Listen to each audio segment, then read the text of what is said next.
উনি শুনছেন যে উনি মুশফিকের বাবা। পরে ডেকে নিয়ে যে আমাকে জিজ্ঞাসা করছেন ওর কোচ কে?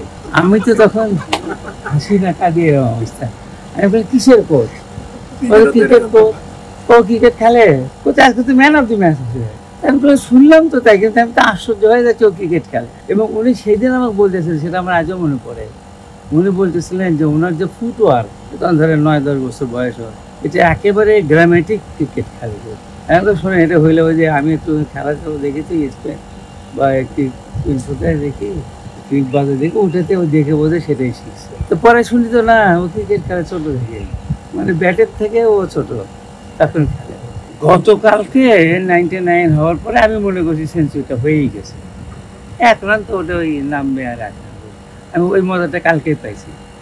কিন্তু সেঞ্চুরি হওয়ার পর প্রথমত ভয় পাইছি, আপনি যেটা বললাম প্রথম ওভারে ডট হইল, কিন্তু তারপরে যখন ওর সেঞ্চুরিটা হলো আমি তখন অরিজিনালি মনে করলাম যে এই সেঞ্চুরিটা ৮-১০টা সেঞ্চুরি না, এই সেঞ্চুরি একেবারে সেই সেঞ্চুরি।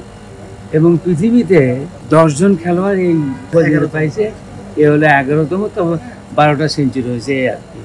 তা আমার কাছে তখন মনে হলো যে কাদের সঙ্গে ওর নামটা উঠলো, যে নামগুলো ক্রিকেটের ইতিহাসে জল করে থাকবে তাদের পাশে মুশফিক।